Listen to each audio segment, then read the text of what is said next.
Welcome everyone to episode number 2 of the Wide Lens podcast. I am again here joined with my colleague Matt Rigby. Hello everyone, welcome back. And we're going to be covering the hottest topics in financial markets today, or in financial markets this week. We have got a ton of stuff to get through. We're going to try and see if we can get through it all. I'm certain that we're not going to get through a couple of pieces at the end, but let's just see where we go. We're recording this on the 1st of February, so whatever we say could be absolutely redundant today by within a couple of hours. Within a couple of hours when the Reserve Bank meet. So let's get straight into it with CPI. Yeah, look, the CPI number is obviously the topic of conversation in markets around the world, and how central banks are going to respond to that. The Aussie number sitting around 3.5. You can see the chart there, sitting at headline at 3.5, core at 2.6. The Melbourne Institute released their monthly inflation gauge, which showed the underlying at 2.9 as at the end of January this year. So I think that's at the top end of the Reserve Bank's range. Obviously, there's going to be a lot of commentary on it today, this week. I think Phil Lowe is talking tomorrow at the press club. I think the statement on monetary policy is released this week. So there's going to be a lot of information, a lot more clarity, and probably a lot more volatility as markets digest all that.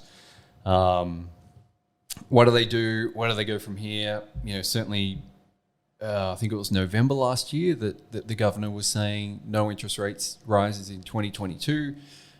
You know, economic fundamentals don't warrant it. Let's see how much he changes his tune. What do you think the RBA will do today? Look, they might. They're obviously not going, well, I don't think they're going to raise rates. I'd be shocked. A reduction in their bond buying program, I think, is inevitable. Whether they can it, I guess it's when they can it. So do they... My guess, again, is that they would like to end it before rates start to rise. So that may give us a bit of an idea. If they say they're going to finish the bond buying program by August, then back after the year, that probably opens them up to raise rates. Excuse my ignorance here, but we're sitting headline at 3.5 and core at 2.5. What's the problem? What's the RBA's inflation band? Well, I think it's the trend, right? 2 to 3% is the band, where it's smack in the middle. I mean, you look at that bounce back from last year, which you would expect, well, 2020. But look where we're bouncing from, from negative. That's basically. Right. Yeah. So it's to be expected. I think the issue, which we spoke about in our quarterly webinar, the issue is, I guess it's twofold. The first part is a lot of it is supply chain driven. So, the lack of ability, or the inability of a supply to come in, which is impacting demand and prices going up. That's certainly part of it. A lot of pent up demand from COVID lockdowns, a lot of money saved. Again, that's flowing into it. I don't think raising rates is going to impact that. Mm-hmm. Certainly not by a great margin. And on top of that, you've got house prices rocketing, which raising rates will impact. But you're right. Which is not necessarily a bad thing. No, it's not. I mean, it's not sustainable to have house prices going up 15, 20% a year. Every single year. I mean, it just can't happen. So the rate rises will be aimed at cooling the housing market, and maybe a bit of a shot across the bow to get expectations back in check. How much do you think, if the US is front running, so the Bank of England's come out and there's speculation the Bank of England's going to raise 4 times, the US raising 4 to 5 times, I think markets Well, I think Jamie Dimon said 6 to 7 wouldn't surprise him this year. That's a lot. That's insane. Interestingly, though, Jim Reid, Deutsche Bank's chief economist, came out this morning. We haven't got that chart here. Maybe we'll talk about that next week. But he talks about an average during rate hikes, the average rate hike's been, 280 bips? Yeah, that's right. Going back, I think the low over the last 50 or 70 years. That number... that's in the first year. Okay. That number really surprised me. But going back to what the US is doing, could it be at all possible that what the US does that then has ripple effects and implications around the world? So it doesn't necessarily mean that every central bank around the world has to, on their own accord, make movements with policy in their country. But what if the US was started to move? Could that have ripple effects and do some of the work? Yeah, absolutely. And you would argue that them talking about it is already having an impact. 100%. I mean, we're talking about it now. Everyone in financial markets talking about rates going up.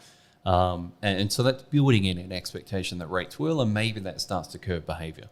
But with the Fed raising rates in the US, I think, again, it just rams home that it's inevitable rates are going up. So maybe that begins to change expectations. The other interesting thing, though, is let's just say, for example, the Fed does raise rates 3 times this year. Between now and August or now and September, they raise 3 times. That's going to put a lot of downward pressure on the Aussie dollar. It'll make the US dollar stronger. It'll make imports more expensive, which is inflationary.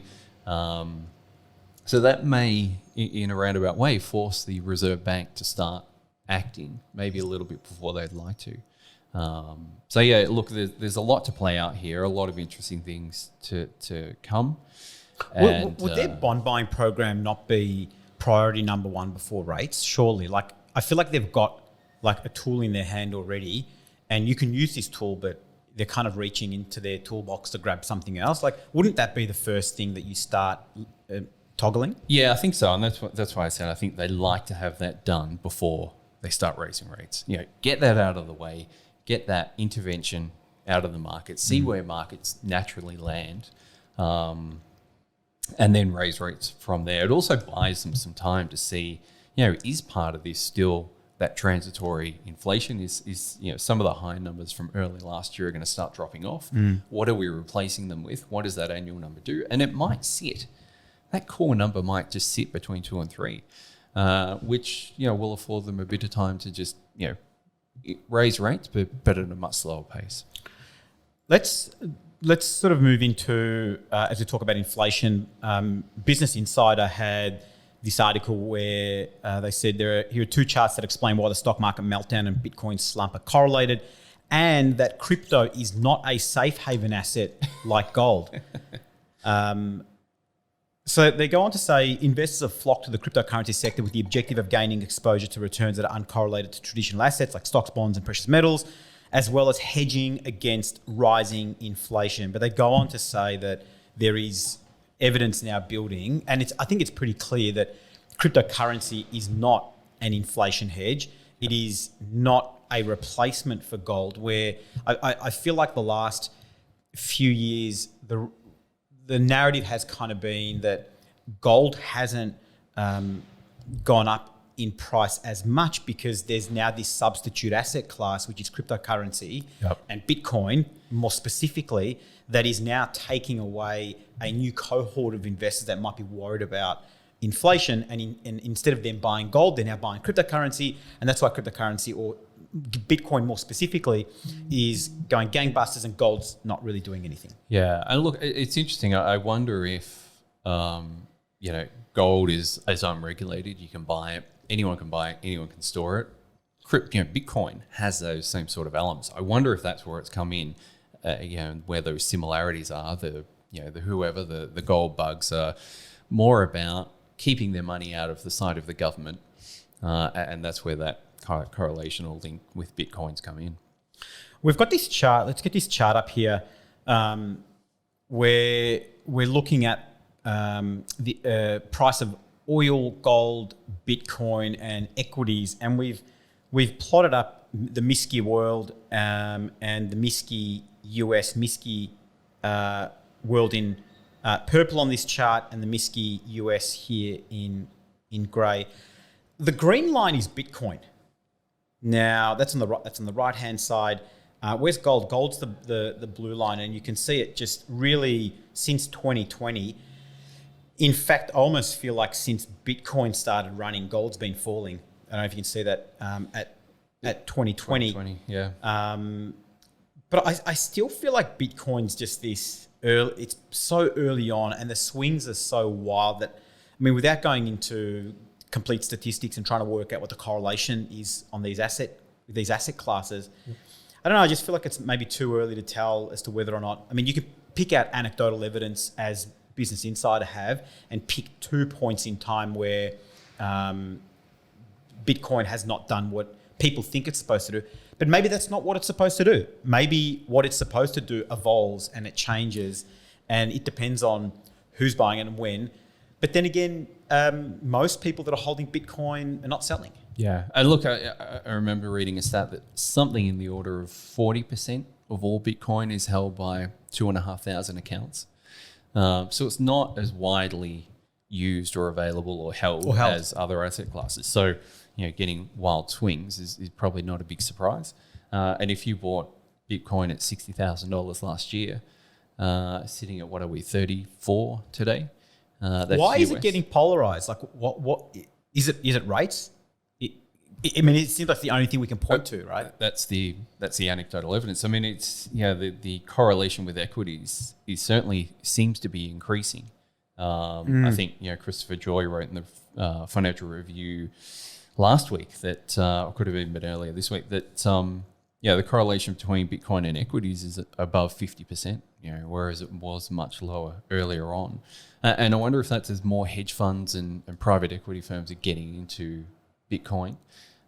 Whether that's adding to market volatility within that asset class. I mean, we'll know in hindsight, but anecdotally, you would suggest that as rates are rising, riskier asset classes are coming back in price. Do you still see gold as a commodity that should be sitting in portfolios? Oh, look, I kind of struggle with what does gold do? I mean, it's jewelry and it's shiny. Expensive paperweight. I mean, I think oil, if you look at this chart, I mean, again, oil got smashed during the COVID. But if you look at it as a hedge against inflation, it might actually be better. It has a utility. We need it despite everyone going to or wanting to go to renewable energies. We're still going to need oil for decades to come. It's still going to be in high demand.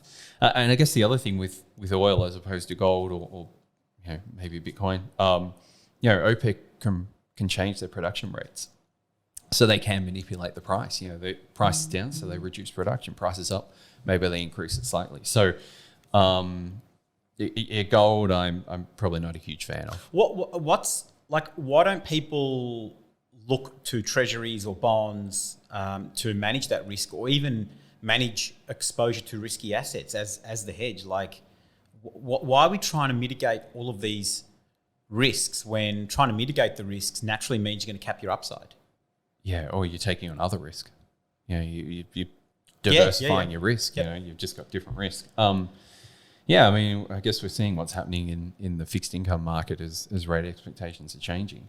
I think a great hedge against inflation is good, solid companies with great earnings that have pricing power. I agree. We talked about that last week, right? We talked about the S&P 500 companies and their profit margins, and how they've been able to absorb input costs. The CEO of McDonald's came out recently and was talking about they've been able to pass on those input costs and maintain their margins. He acknowledged that they won't always be able to do that, but they have been able to. I wonder what point in time do consumers actually say, you know what, we're not doing this?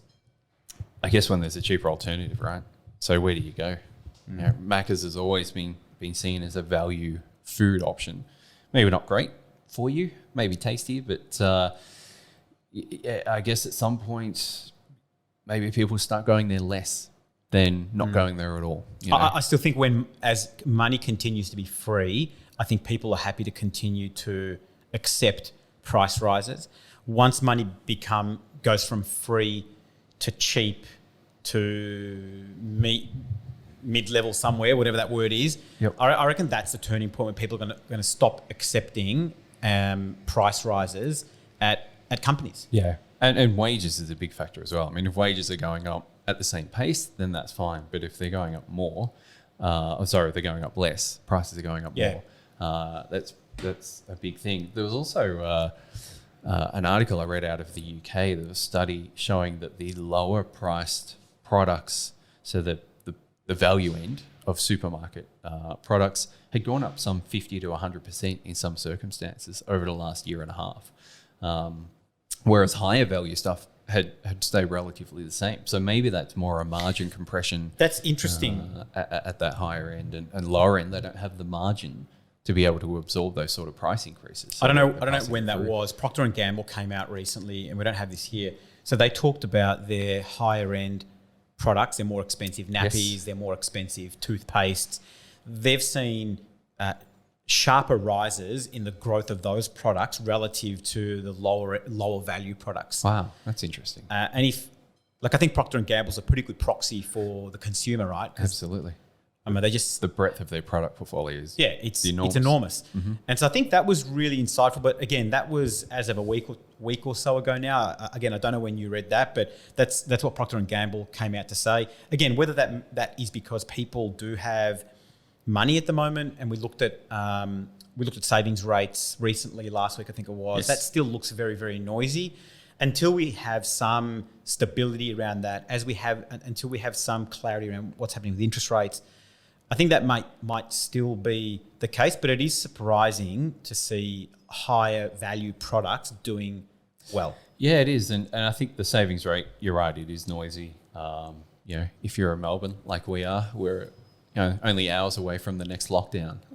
So it's hard to gauge that. So, we're in and out of lockdowns, as was Sydney to some extent last year. So the rest of the country didn't have those same sort of lockdowns. So looking at savings rates in Australia, it's all over the place. In 6 months' time, hopefully that normalises. But I would imagine over time, it'll go back to its long-term historical norms, and we get this big spending boost in the meantime.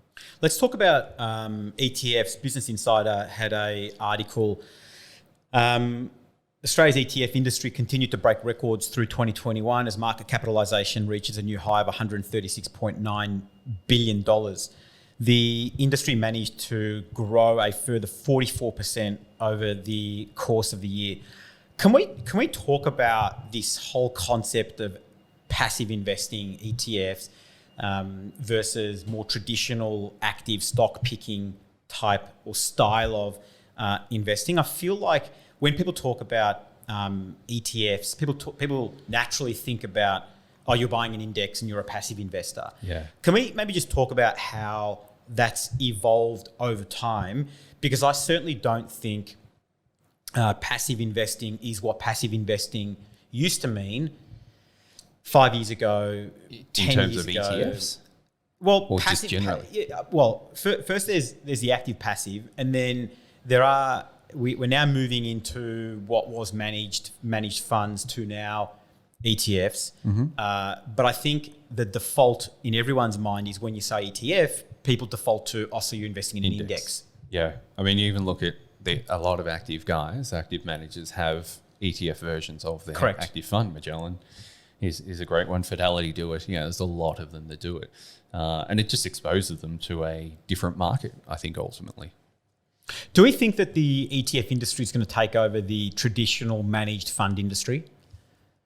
Wow. I tell you, if the traditional managed fund guys continue to produce ETFs, then I think it's probably inevitable. I mean, look, there are a lot of advantages. If you're in an unlisted managed fund and you want to get out, you sell today, you get your cash in a week.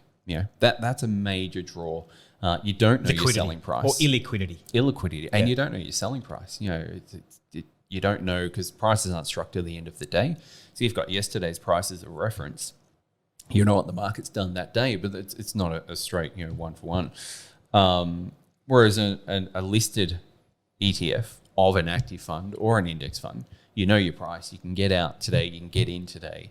I just think in this current world of fast money, of not wanting to wait, I just think ETFs have a huge advantage. Yeah, I mean, Amazon Prime can deliver a product to you quicker than what a managed fund can price their unit price out. I mean, it just shows what type of world we're living in. I feel like that's a very old school way of kind of the way we've been used to over the last 20 years. Yeah. My sense is that will change when you do have fund managers moving from unitized unlisted to exchange traded funds. I think that says something. I think we're going to keep heading in that direction. And I feel like the things that are kind of going to left behind are probably unlisted private assets. So whether you've got real estate or private equity, I think they'll continue to remain in that sort of more traditional form. Yeah. But then again, there's nothing to say that holding some of those units on the blockchain going forward will probably make it easier for unit holders to trade amongst each other. It doesn't necessarily mean pricing is going to come quicker to anybody, but certainly to trade, it's going to be a lot quicker. The verification process is probably a lot more robust. So I think that's going to evolve. Yep. Bloomberg had some numbers in a piece that they wrote not too long ago, and they said it's only a matter of time before passive assets overtake active in US-based mutual funds and ETFs.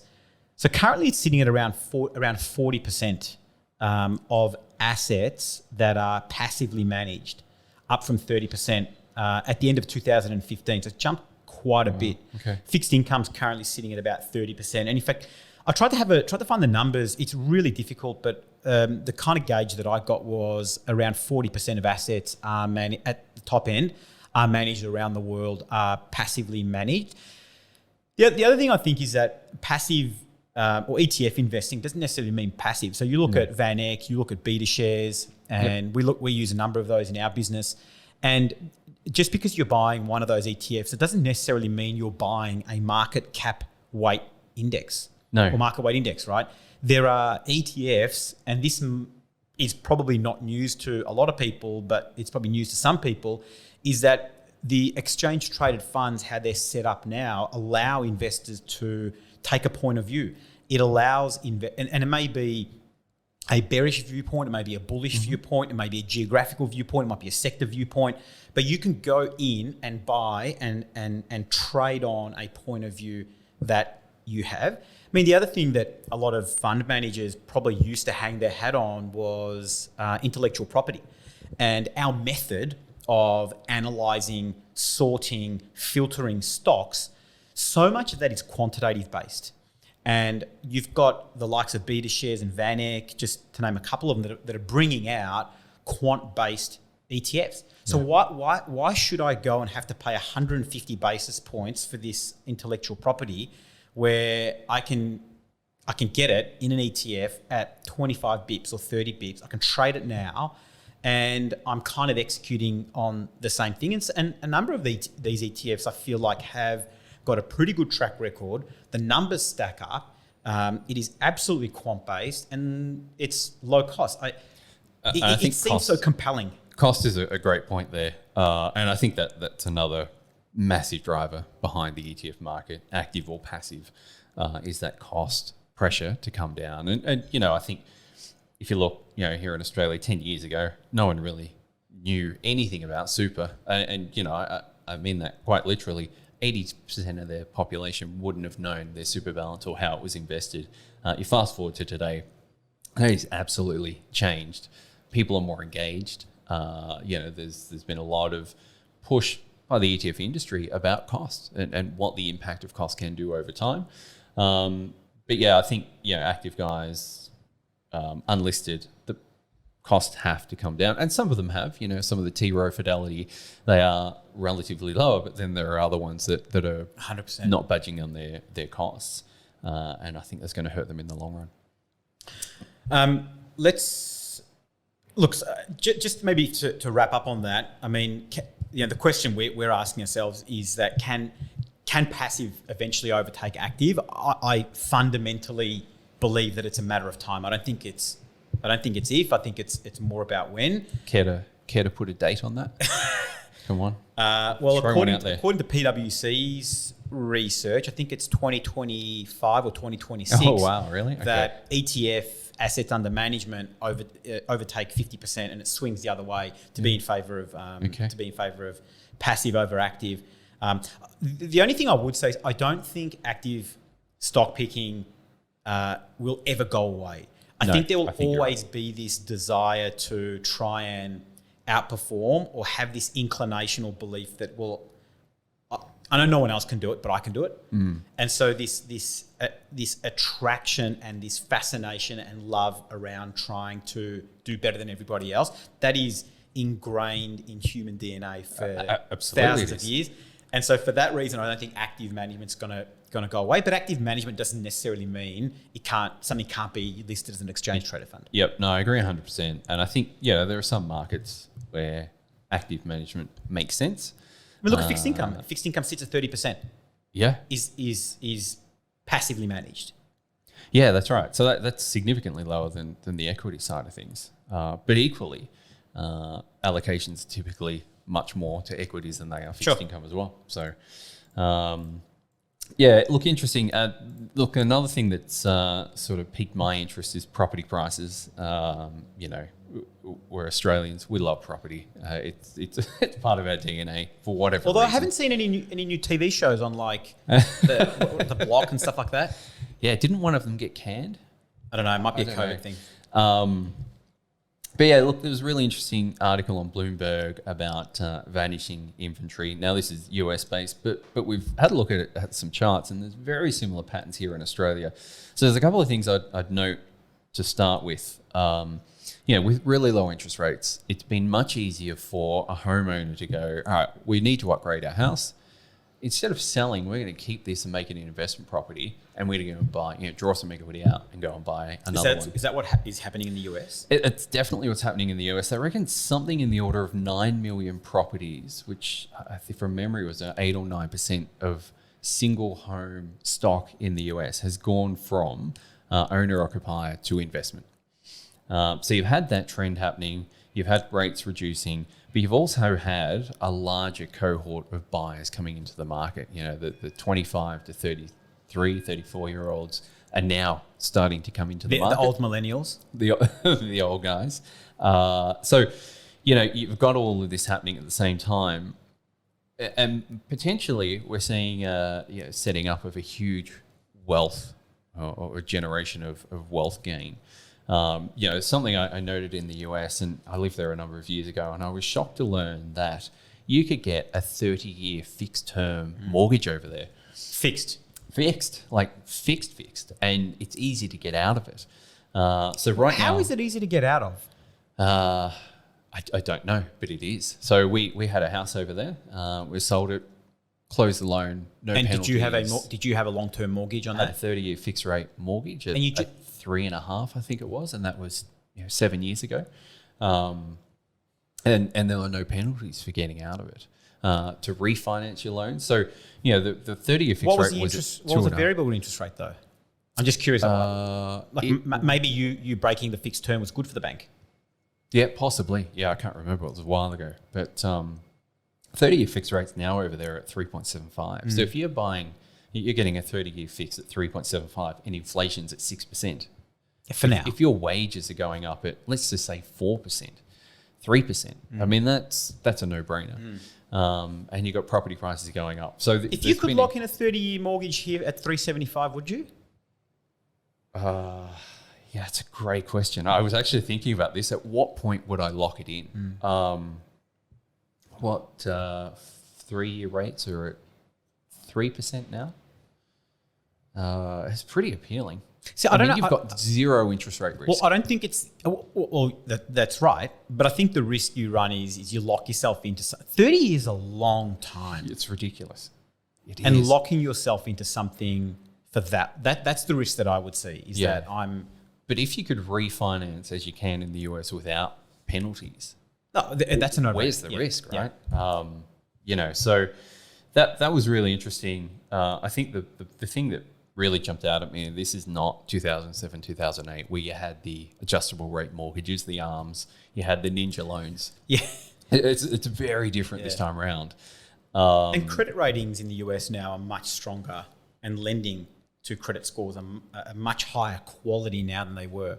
Yeah. Back before the GFC. They are. And we've seen that here too. You know, the banks have had to increase their capital reserve ratio. The lending requirements have become a lot stricter. So, we've certainly seen a lot of change, positive change, I'd say, on the lending side. But, you know, the lack of stock and interest rates falling has really led to, you know, this price rise. So we've got this chart here of total property listings from, I think this is SQM Research. And this is Australia, right? This is Australia. And we noted that 2022, so January 2022, at no point since 2010 has the stock on the market been lower. Yeah, and we don't have the data to go back earlier than 2010. And so that's the lowest it's been in the last 12 years. Level of stock. Which, when you think about what's happening, you know, baby boomers are downsizing. Maybe they're not. Maybe they're retaining and drawing equity out to buy. I don't know. But we looked at a chart, I think, last week, which was showing investor loan applications were going up and owner occ dropping, admittedly dropping from very high. So this is one to certainly keep an eye on over the next year. Why do you think is it the low interest rates that are keeping property stock low? We talked last week about a buyer's agent talking to us about the fact that even he would be very surprised to see any new property listings coming onto the market now. Yeah. And his point of view was that no one wants people walking through their houses. Yeah. But the only thing I'd say to that is that's all good and well, but during COVID, I mean, we can see some numbers here. So 2020, since 2021, listings have dropped even further. People couldn't go through homes in 2021. People were doing online inspections, online auctions, online inspections. You had to literally walk around. My parents sold their property in 2021, and we literally, the agent would ask us, say, "Hey, can you stand on your street, record, walk into your front door, and just start recording your lounge room, the ceilings, and that's what we had to do. That was a virtual property inspection. Yeah, right. And people were buying properties sight unseen. Yeah. And so we couldn't walk through properties then. We can't walk through properties now. I don't know if that's the only driver right now in respect to people not listing their property. Yeah, look, I think it's a factor, and as with everything, there's a number of factors. But if you sell or if you buying, let me start that again. If you sell, you have to buy. But if you're buying, you don't necessarily have to sell. So I think that's a factor. But also think about... You don't have to be buying when you're selling. I mean, I could own 4 properties and sell 2 of them. So I don't have to buy. Well, that's true. Yeah, that's true. So... How many people own 4 properties? You're redundant argument. I'll just leave now, shall I? But the other thing to think about is supply chain disruptions and how much longer it's now taking to complete a new build. So we've got supply coming on at some point, but that completion date is getting pushed out, which is pushing out future supply coming onto the market and so on and so forth. So, I think there are a lot of factors that kind of come into play here. But look at listings over 180 days. It has dropped significantly. I mean, they are down to where they were 2010, 2011.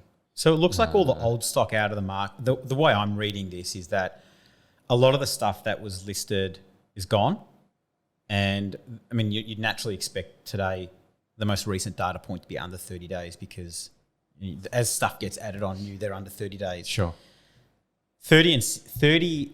Under 30 days, 30 and 60 days seems to be pretty consistent. Fairly stable, yeah. Whereas then when you look to 60 to 90, 90 to 180, over 180 days, I mean, you can see that the blanket numbers, the lowest it's ever been, but I just wonder if it's just this filtering process from what was being sold and nothing has since come to market. But it still looks like stuff's coming onto market as we speak today, but we just don't have that backlog that props this up. It keeps it up. Yeah. And maybe stuff's just selling really quickly, and so you don't have that over 180-day number so high as a buffer. I don't know. Time's going to tell, and with the benefit of hindsight, we'll know what's been happening there. Yeah. But, I mean, I was just anecdotally, I was away. We went up to Merimbula, and we spent a bit of time in Merimbula and sort of in the Bega Valley Shire there, up in and around Pambula, and just talking to people, and a lot of the locals and just people we met in our travels. They were talking about, so our neighbour where we were staying just started chatting along. We found out that they owned one of the a cafe in the centre, and I said, "I will come by," and they said, "Oh, we're packing," and I said, "Where are you guys going?" And so they've been renting this unit where we were next door, and they said, we've had a child and we need bigger space. There's not enough room. The problem is that we can't find anything to buy, so we've had to go further out inland. Right. And buy a piece of dirt. So she said, we're not going to be able to build for a little while because of supply chain issues and a whole bunch of other things. Well, are they staying in a tent? No, they're not staying in. No. So they're going to rent. Right. They're moving from where they are. To a bigger rental. They're moving into another rental. And they're bought to build. I don't know their entire life organisation or their story. And so I asked them, what's the market like? And they said, we can't find, there is absolutely no stock on the market now. Any wealthy people in and around that south coastline of New South Wales has bought another property or another 2 properties. And what they're doing is they're just renting it out to Airbnb. No one can travel. Everyone's going local. So they're collecting the rent. And we're hearing this a lot. We're hearing this New South Wales, Victoria along the coastlines, but it seems to be anecdotal for the most part. Well, I mean, we looked at the numbers, so we'll get to this chart in a second. And she was also saying that what they're seeing is a lot of city folk coming in and buying a coastal property. So, people coming in from Sydney who've got a bit of money are snapping up holiday properties on the coastline, and it's because they're buying them for cheap. Yep. And you would head up to Merimbula and you'd buy a beautiful property for $450,000 10 years ago. You're at $1.8 million now. Yeah, and wow, it is just gangbusters. So I jumped online, real estate. I couldn't find anything. Literally, you won't find anything more than a 2-bedroom unit for sale up there. Wow. So let's bring this chart up. So we look at total property listings in South Coast, New South Wales. Thank you, Matthew. And you can see the total property listings is almost non-existent.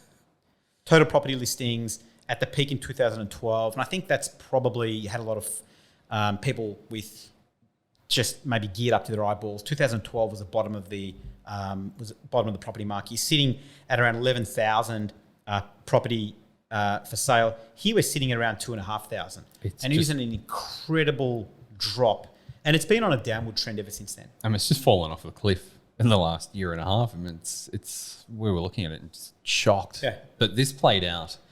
We ran a few other regions, New South Wales, Victoria, and it's played out everywhere. But it's regional mostly. Yes. So Melbourne City seems fairly stable, pretty normal, mostly. But any regional area you pull up, it's in the demand is huge and supply is totally limited. dried up. Yeah.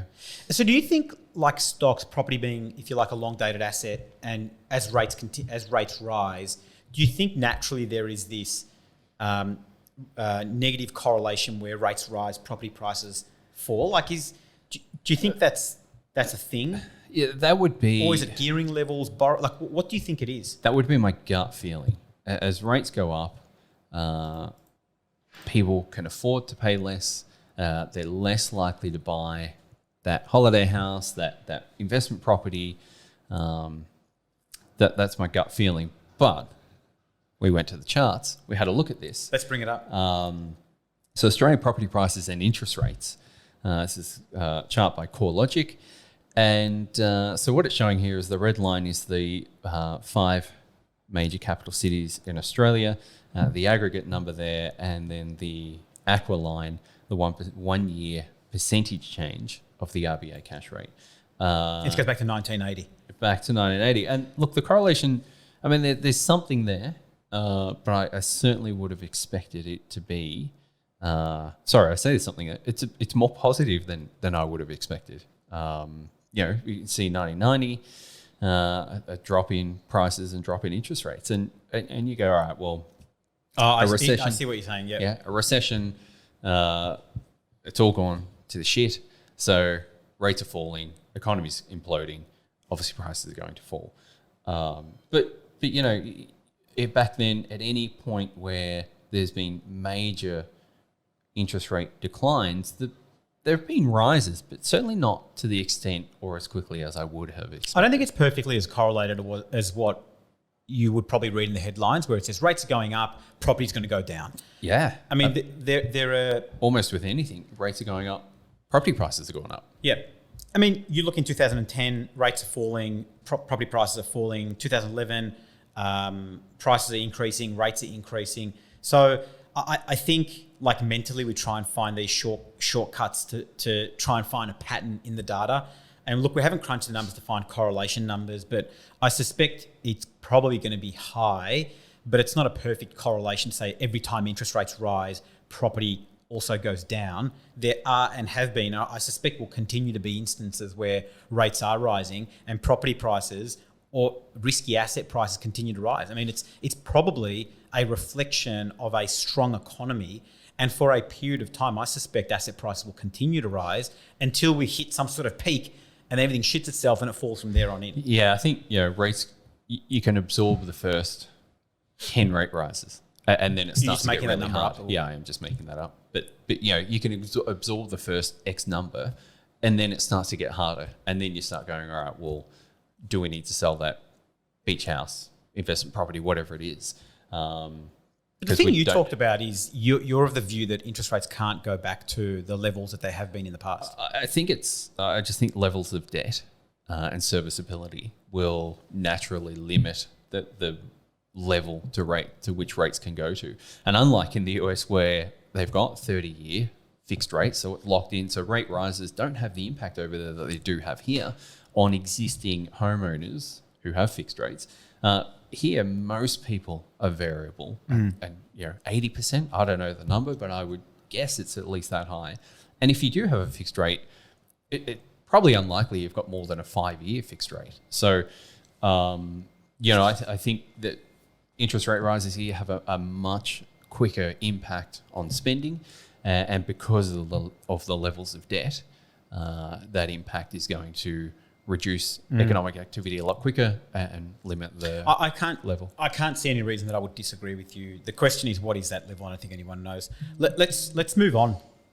Yeah, absolutely. So, the start to the year has been, fun if you're short the market, I guess, but not so much fun if you're long. So this chart, we're looking at the NASDAQ and the extreme movements that we've seen historically, but certainly over the last couple of weeks, last month. This chart here showing the NASDAQ closing price versus the 50-day moving average from 2009 through to 2022. And it's looking at the standard deviation. So 3 standard deviations. Typically, you're in what you might say is an extreme territory. Territory. Right. So we're sitting at about 3.3 at the moment. You can see there those extreme drawdowns. 2020, we're all aware of that. The end of 2018, for those who don't remember, that was when the chairman of the Fed, I think it was Powell at the time, came out and basically said, we're going to raise rates. And we're going to raise them a few times. The market went into a tailspin. He came out early 2019, like literally the first or second day of January 2019, and completely changed his mind and said, no, we're not. We've changed our mind. And markets went off. Yeah, just messing with you. So we've had very few instances where the NASDAQ has fallen to this level. And each instance, as we'll look over on the next chart, often, not each instance, but often we've got a fairly strong response. And we're looking 1 year out, 1 week, 1 month, 3 months, a bit of a flip of the coin. I mean, it's a pretty short time period. But if you look at 1 year out, you've got an 81% positive result 1 year out. So, I think again, kind of to our comments previously, that the markets are overreacting, in our view, offering potentially a good entry point. I don't know what the return will be over the next 12 months, but or whether in fact it'll be positive, because there is a probability that it will be negative. But 19% chance, right, that it won't historically. Be. So a 1 in 5 versus a 4 in 5. I mean, I'm happy to take those odds. We know over long periods of time markets do well. I'm not investing for 1 year. I'm investing for many, many more. So if you got cash on the sideline, do your own research. This is not a recommendation, but it is a pretty good time. It's looking pretty attractive to get a little bit of money back in the market. So what's that? Let's look at that next chart then. I think this is validating and further to the point before. So look, when the Nasdaq had a fairly major decline, and then 4+%, the intraday, and then what it did. This is quite interesting. What it did on that day, or from the low to the close. So let's just take 97 as an example. So the intraday low, 4.5% down, but the change on the day, so that's the low to the close, was actually 9.4%. So you've had this big drawdown and an enormous rally intraday to end positive. 2008, a couple of examples there. Again, some pretty big moves. And then the 24th of Jan, a couple of days ago, the Nasdaq was down 4.9% at its low, and then from the low to the close was 5.8%. Crazy. They are pretty big numbers. Maybe equally interesting is what happens 3 months out. You've still got a fairly good chance that the markets are down, very short period of time, but 1 year out, again, you're looking at about an 80% chance. Pretty strong numbers, aren't they? They're very strong. So we'll see how my my ETF pickup a couple of days ago will go. 1 year from 2 now. days in, looking good. So it'll still look interesting. I guess there's a lot of people out there saying markets are oversold. I think I saw Goldman Sachs recently. JP Morgan have come out and said similar things. Warren Buffett's adage: be fearful when others are greedy, and greedy when others are fearful. And I think fear is certainly ruling the land at the moment. Yeah. And these charts are thanks to the good folk at Bespoke. Talking about interest rates, Bloomberg had this chart, which we'll bring up now, talking about bond traders pricing in a 4 rate hike this calendar year. And so the thing that you and I have been talking about is that we think that the first couple will probably do a lot of the work. We're already seeing what them talking about this is doing, having an impact. And so what markets are doing is already pricing in these changes in rates. I think it's going for 4, or it might even be 5 rate rise now. Well, according to Larry Fink, I think it's 6 or 7. Yeah. I don't know if it's going to go that far. But again, Jim Reed came out with the chart this morning talking about a number of hikes in the first year. Again, I wonder if that's more of a historical thing, and whether or not we have a much lower band and lower natural threshold as to how much rates can rise. But this is my gut feel. I think markets are overpricing and again extrapolating 1 or 2 hikes. I think 2 or 3 are probably going to have a lot more of an impact than what a lot more people think. Yeah, it's almost a competition to see how many you can justify. I can justify 7. I think Jamie Dimon came out and said 6 or 7 this year wouldn't be a surprise. But yeah, I think it was the governor of the Atlanta Fed came out and said, a 50 basis point rise or a 75 basis point rise, he'd be supporting that as the first move, which wow. Which is pretty incredible. So, I think that would certainly send that shot across the bow for markets. Well, let's have a look at. We'll bring this chart up from Bloomberg, tightening without turmoil, and basically what the article was talking about. You look back in history, and we've done this as well. This is just showing the data in a different way. Is looking back in history, it shows us that the stock market doesn't actually perform as poorly as whatever. I don't know why everyone talks about this, because when you take out the data and you show the data, it's actually quite compelling. You and I talked about how earning stocks in a high inflationary environment is actually not a bad thing because they can absorb. We're seeing it already now. Yep. But what this chart is showing is the average annualized return for the S&P 500 during the Fed rate hike cycle. So 54 to 57, you've got an annualized return of 13.7%. And the list goes down. I mean, the bad ones in 72, 74, where you had inflation in the US sitting at above 7% for a prolonged period of time. Yep. In fact, I think the average return has been about 23%. Wow. During rate hikes. But in and amongst that, there is a lot of volatility. Last week we talked about it. This week we're talking about it.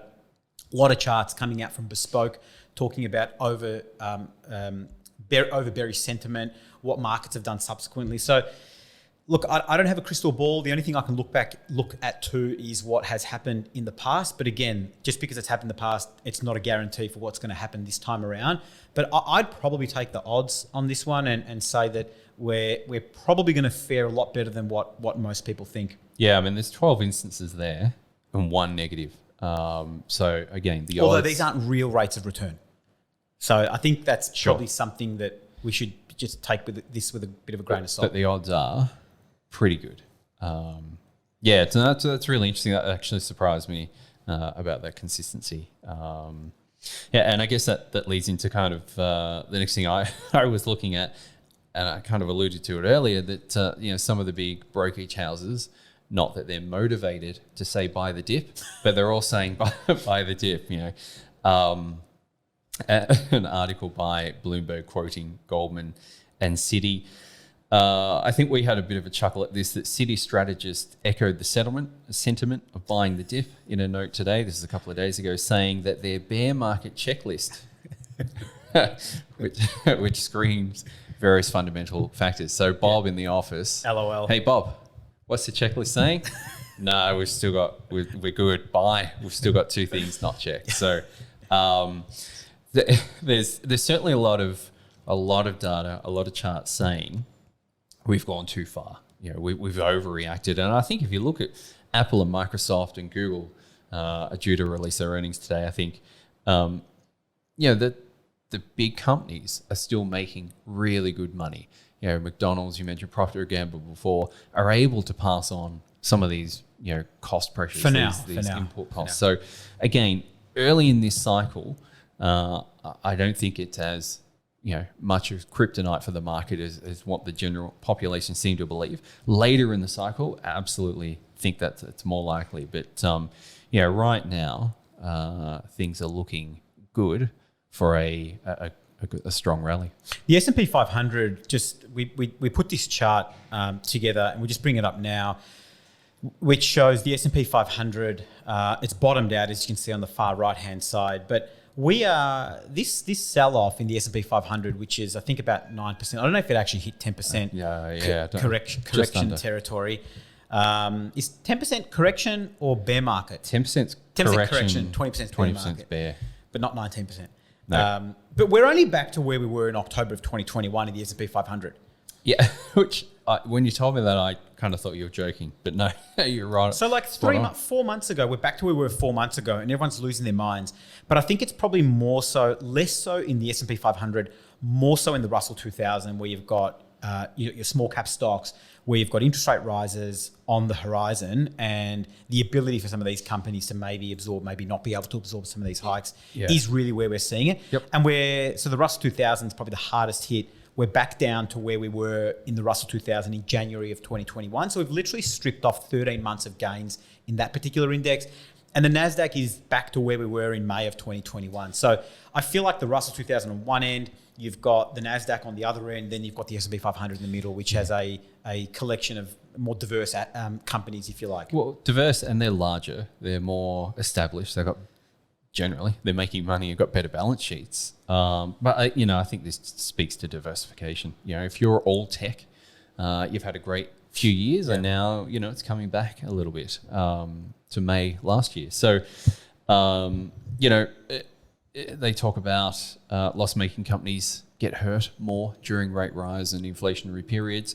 Those with strong balance sheets and positive cash flows. But that makes total sense, right? Like if you're sitting at an interest rate of 0, I can take my money and give it to you, and if you're a high growth company and you're not making any profits, you've got a strategy to grow and you're going to start making money in 5 or 6 years' time, I can ride that. I can take the money for nothing and give it to you. But if it's costing me 3 or 4% to borrow that money and then to give it to you, I can't wait 5, 6, 7, 8 years for you to start capitalizing and doing what you ever got to do with your business.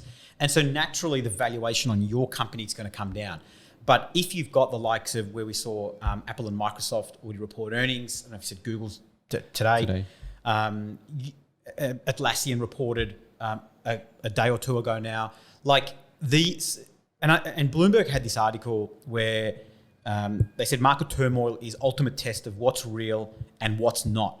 Ultra speculative assets are leading the way down, but robust corporate balance sheets could put a floor under prices. Yeah. I think that's really interesting, and I think it's quite profound to the extent that there's this, again, we talk about markets within markets, and the era of just everything going up, I think, is probably done and dusted for now. Yep. And looking at quality companies, I think they're going to, I mean, we're seeing it already now, right? I mean, we just talked about the S&P 500 not falling as much as the Russell 2000 or the NASDAQ. So I think there is going to be this segregation, but at the moment we are seeing some of these big companies take a bit of a hit, nowhere near as what the likes of Netflix and Peloton are falling. Just finally, stocks trading on fumes probably aren't keeping the Fed awake. Equities just doubled in 3 years, buoyed by the Fed's monetary largesse and willingness to bail out investors whenever times got tough.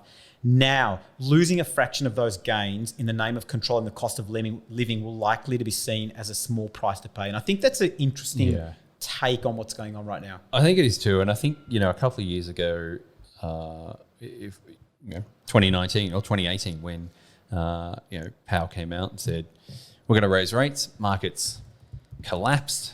Nothing happened, nothing adverse happened in the real economy, but in financial economy, it did. He came out and pivoted and changed his viewpoint. They cared back then because the economy wasn't as strong as what it is right now. And I think now they may be even almost happy to see markets come off a bit. Some of that speculation, that frenzy come out of it. The irrational exuberance, I think, as Greenspan coined many years ago, is starting to come out of it. And to that earlier point about profitability, those companies will continue to make good money. If they've got pricing power, they'll continue to mostly or maintain their margins, keep making good profits. Maybe the PE isn't as high, but over time you'd think that stock price will keep going up, and they will weather this storm. They'll get through it. It's those that are relying on debt financing to keep going. To your point, that they're the companies that are going to struggle. And I think those companies that can continue to innovate. So do you want to maybe just talk about Apple? Yeah, it was Apple, and that article that we came across looking at Apple's new payment technology, which allows sort of small businesses, whether it's food trucks or coffee vendors or whatever, to be able to use their technology rather than using Square or whatever they're called now, Block. So I think that ability to be able to continue to innovate. So I don't know, we talked about Peloton last week. We talked about Netflix's ability to continue to innovate, bring new services to the market. Yep. Peloton bungling some up, their inability to maybe gain their subscriber list, whereas companies like or Apple, for example, who continue to bring new technology to the market, I think that will give them an opportunity to continue to grow. Yeah, absolutely. And this is really interesting. So this article was referencing that basically Apple are looking to convert their phones into payment terminal machines. Yeah, basically. So Apple bought MobiWave for $100 million back in 2020, and this was clearly what they were looking to do. So, firstly, for a company to just go out and buy spend $100 million on an acquisition for something they're going to implement 2 years later speaks to their position and strength and everything they've got going on. But it's a huge challenge to Block. So what does it do for Block? So in Australia, Block isn't as big as what it is in the US. So in the US, Block is the literally the white square you plug into your iPhone and it becomes a payment reader. A lot of vendors use it here. Do they? Yeah. I haven't seen a lot. Yeah. Maybe I don't get out as much as you do, Rob. Don't drink enough coffee as much as I do. That's it. Hey, you actually don't drink any coffee, so I there don't you go. drink coffees. Hey, Starbucks, it's okay. And you don't drink beer. No, gluten-free beer. You're the alcohol-free beer guy. Anyway, so I think this is a big challenge to Block. So, do Apple prevent Block from plugging their little square thing into the phone now? Do they block that? Do they make any Block? I'll use them again. Do they make that process go through Apple Pay, and so they route them through their payment system? I think this is really interesting. If you're Block or smaller operators around the world, you're probably a little concerned. I think Block fell 3 or 4% on the announcement, maybe even more, 5%. But it just speaks to the power of Apple's services business. Everyone's standing around waiting for them to come out with their new device and gadget. But what they've done is quietly built an enormous services business that generated $19.5 billion last quarter, which was up 24% on year on year. So that's massive. And I think they'll continue to do that. I think they've got their arcade business. So I wouldn't be surprised to see them go down the gaming route again. Peloton, we talked about that. Do they buy Peloton and feed that into their app, into their Apple Watch and their health ecosystem? They've got so much optionality. The car, I don't know, it's been rumored for about 10 years. If it ever happens, great. If it doesn't really matter. It's not going to change their business. It's just another reason if you own an iPhone, you keep buying iPhones.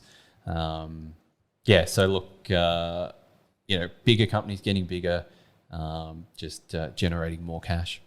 When Square originally came out with their little readers, there was always talk about the fact that it's going to throw the classic old merchants out, and I think it did. Whether you go to food trucks or food festivals or any small vendors, not that many people are pulling out an ANZ big thing, a payment terminal. Like most people have got the Square reader on their phones. That did change. And in fact, it's more expensive. But people are willing to pay because they don't have to deal with all this clunky crap and dealing with banks, etc. So, maybe I think Square or Block probably need to be doing something. I don't know how they're going to work this around because, having dealt with, terminals, even the Square reader, you've got to carry stuff around. It's super simple, but you still got to carry stuff around as well. The only thing I'd say is that when you do set that setup up, you still need to have some sort of ordering system as well. Right. So Square can sync up with your iPad, for example, and you can get your menu up there. So I don't know how that's going to work with Apple. I could very easily be missing something here, but this is what's exciting about the likes of an Apple and a Microsoft versus a much smaller speculative tech company that's promising all good things but not really delivering on anything yet. And that's we might just wrap up here. And I think a really good summary is this has been thrown around, so we just decided to pull the chart up, which was Cathie Wood's ARK ETF versus Berkshire Hathaway. And you can see in orange the ARK Innovation ETF, which is buying a lot of these tech-heavy, tech-orientated stocks and has done tremendously well over the course of 2020, 2021. And they accumulated a ton of assets under management during that time. And meanwhile, Warren Buffett was getting absolutely clobbered and crucified for having missed the boat again. And the same thing was said back in 2000 when we had, again, that tech rally and Warren Buffett was left behind. And then when that tech boom collapsed, there was a huge rotation from growth to value. And then Berkshire Hathaway just went on an absolute tear from there on in. I'm not saying Berkshire Hathaway's gone on a tear over the last 12 months. I mean, they've done pretty well. It's more relative to the ARK ETF. And I think what this really speaks to is again, not saying like investors shouldn't have technology and innovation in their portfolios, but just jumping on the hottest thing right now and jumping on whatever bandwagon is at that point in time. I think for a portion of your assets, if you can afford to go for it, just roll the dice on it, but understand that it's probably not going to be it shouldn't be the thing that you gamble your portfolio on, because this is what happens. It literally gets cut in half within 12 months. Yeah, absolutely. And, I think it also speaks to the level of assets that the ARC Innovation Fund had accumulated, and how much harder it is to reinvest in, so if your fund's worth, I don't know, $5 billion, $10 billion, to get into those smaller companies. 22 billion. All right, so 22 billion. So you, 22 billion. To allocate a portion of that portfolio to a small company, that enough of an allocation that's going to move the performance of your fund, you have to buy so much of that company, you end up pushing it up itself. So, but, I think to your point, that diversification, Berkshire Hathaway have done very well, although I will note their largest holding is Apple. So that certainly hasn't hurt but it's not Tesla. No, it's not Tesla. Whereas I think the largest holding in the ARC ETF is Tesla. Yeah, I think you're right. No, I think you're right. But they're not completely without tech. But their tech exposure is profitable, well cashed, strong balance sheets, and that's what's done well, and could well be the driver of the markets over the next 6-12 months. Let's move on to recommendations as we wrap up, because I think we've covered a ton of stuff here. What do you got for us this week? I don't know. So I was testing for my kids the new Halo game on Xbox. I had to. I couldn't just let them play it randomly. What's the age threshold for Halo? I didn't look. So I just played the game and said, it's not for your kids. I've got to jump on and play it. Well, here's what's interesting. Maybe it should be lower, because what took me about 4 hours took them about an hour and a half. Have they played it before? No, they hadn't played it before. Was it Microsoft that just bought the Microsoft? Yeah, Microsoft. It's now a Microsoft Studio game. Maybe that speaks to I should stick to Mario Brothers and not something like Halo. But it was interesting. It was fun. I do recall showing my age here when the original Halo came out. Do recall sitting up to ridiculous o'clock in the morning playing it with housemates. But yeah, no, look, it's a fun game if your kids are old enough, or if you're so inclined. What is the age limit? Maybe, I've got no maybe idea. I need to block it. If someone could help me with that, that'd be great. Okay. It's PG. Oh, there you go.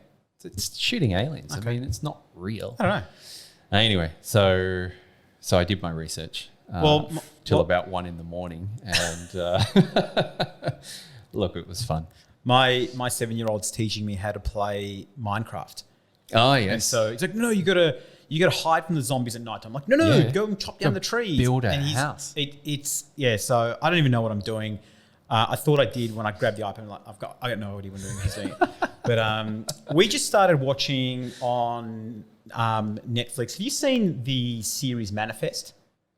I haven't watched it yet, but have you seen it pop up? It's on my list. Yeah, absolutely. So, it looks good. So Manifest, it's a series, right? Yeah. There's 3 seasons. There's no spoiler alert here, because the very first episode really gets into it. So it's about a bunch of people that leave Jamaica, and the airplane goes through some sort of turbulence during the flight, and it almost looks like they're gonna crash. The pilot manages to stabilize the plane. They land. They're trying to land at JFK, and they get redirected. They when they land, they work out that they've landed. So they took off in 2013, and the series was made in 2018. So they land in the US in 2018. Right. And so no one has aged a day. That's some turbulence. Everyone was on the plane, but the whole world has changed. Like all these people's husbands and wives and parents have moved on. They thought they would be missing. So it reminds me of that Malaysian Airlines. Remember the Malaysian Airlines that went missing? Yes. So we've just was that 5 years ago? Maybe not quite. I don't know. Probably more. So we've just started watching it. We're well and truly into it. But basically, what happens is, and this might be a bit of a spoiler alert, everyone on the plane has these synchronicities amongst each other. They start hearing voices in their head, and so I'll hear a voice, and you'll hear the same voice, but we don't know who each other are. But the series connects these people, right. And there's some cops in there as well who start saving some people's lives. It's really, really interesting, really fascinating. It's probably probably one of the better shows that I've seen lately. All right. So we're well and truly on that one. That was on my list, and we've managed to start watching that one now. But that was 2018. I've got a threshold. Anything older than 2017, I just feel like it's too old. Can it? I won't even go to it. So what season are you up to now? Just like first you season. Binging it? Okay. Just the first season. So we'll do like 3 or 4 episodes maybe a night. We've just started. Yeah. And so it's like, what time is it? 11:30. Got plenty of time. All right. It's firmly on my list now. I would definitely check that out. Definitely check that one out. All right. I think that's a wrap. Anything else you want to cover, or we're good? I think we're good. I think the people have heard enough of us for this week. All right, Hopefully we'll be back next week. We'll find out what the RBA has said in an hour. All right. Yeah. Thanks for joining us again. We'll wrap it up and we'll catch you next week.